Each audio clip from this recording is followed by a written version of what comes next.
अब तक हमने देखा अदिति प्रेम के साथ पार्टी में जाती है तो वहाँ उसका प्रेम से झगड़ा हो जाता है, जिससे गुस्सा होकर प्रेम ऑफिस के लिए निकल जाता है। तो वही अदिति को घर छोड़कर देव वापस ऑफिस पहुँचता है तो वह देखता है कि प्रेम काफ़ी गुस्से में है और वह उसे कॉन्ट्रैक्ट लाने को कहता है। तो वही प्रेम की बातें सुनकर देव को गलतफहमी हो जाती है कि वह अदिति से कॉन्ट्रैक्ट कैंसिल करना चाहता है और वह उसे समझाने की कोशिश करता है। तो वहीं दूसरी तरफ प्रेम देव को समझाता है कि उसे आहूजा का कॉन्ट्रैक्ट चाहिए, जिसे सुन देव के चेहरे पर फिक्र के भाव आ जाते हैं। तो वही प्रेम को देव की बातों से एहसास होता है कि आज जो भी हुआ उसमें उसकी ही गलती है। आखिर उसने ही अदिति के साथ बदतमीजी की है और वह यह सोचकर सिंघानिया विला के लिए निकल जाता है। वही अदिति जो भी हुआ उसके बारे में सोच ही रही थी कि तभी उसे प्रेम की कार की आवाज़ आती है। अब आगे, जब अदिति को प्रेम की कार की आवाज़ सुनाई देती है तो वह खिड़की की तरफ देखती है। वहाँ उसे प्रेम विला के अंदर आता दिखाई देता है। यह देखकर अदिति को कुछ समझ नहीं आता वह क्या करे, इसलिए वह सीधा जाकर बेड पर लेट जाती है और कंबल से खुद को कवर कर लेती है। वहीं जब प्रेम अपने रूम में आता है तो अदिति को सोते हुए देखता है। वह अदिति को एक दो टाइम आवाज़ देता है तो देखता है कि अदिति सो चुकी है और बाथरूम में शावर लेने चला जाता है। वहीं दूसरी तरफ अदिति ने कंबल को और कसकर पकड़ लिया था। जब उसने प्रेम को आवाज़ लगाते सुना तो उसका दिल और तेज़ी से धक धक करने लगा। जब उसे डर लग रहा था कि कहीं प्रेम उसके साथ फिर से बदतमीजी ना करे, इसलिए वह ब्लैंकेट को और टाइटली पकड़ लेती है। वहीं थोड़ी देर में प्रेम बाहर निकलता है। उसने नाइट ड्रेस पहनी थी।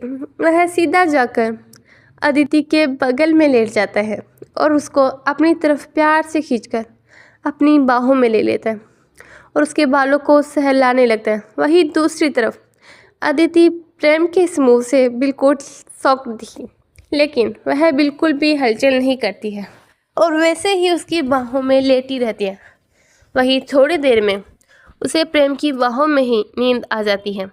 तो दूसरी तरफ प्रेम के दिमाग में आज जो भी हुआ वही सब चल रहा था, जिसे सोचकर उसे आज के अपने बिहेवियर पर बहुत गुस्सा आ रहा था और अपने कहे गए हर शब्द पर भी।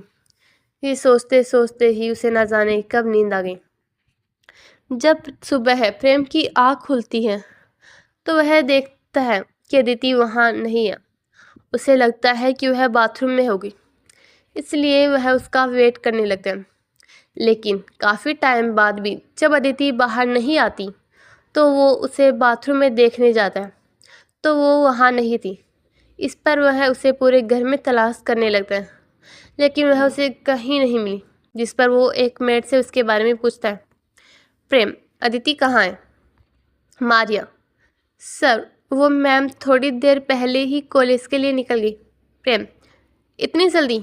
मारिया, सर वो मैम ने कहा कि उन्हें अपनी एक दोस्त से मिलते हुए जाना है। प्रेम, ठीक है, आप नाश्ता लगा दीजिए। यह कहकर प्रेम अपने रूम की ओर चला जाता है और वहां जाकर राघव को कॉल करता है।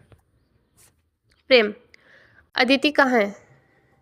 राघव घबराते हुए, वो सर मैम ने कहा कि उन्हें पसंद नहीं है कोई हर वक्त उन पर नज़र रखे या फॉलो करे, इसलिए हम में से कोई उनके साथ न जाए क्योंकि वह खुद का ध्यान रख सकती है।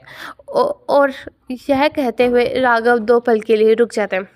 प्रेम गुस्से में, और क्या?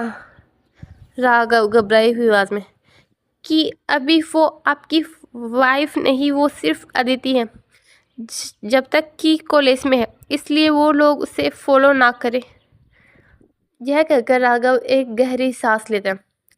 वहीं राघव की बात सुनकर प्रेम को काफ़ी गुस्सा आता है और वह फ़ोन काट देता है। वहीं वह गुस्से में देव को कॉल करता है।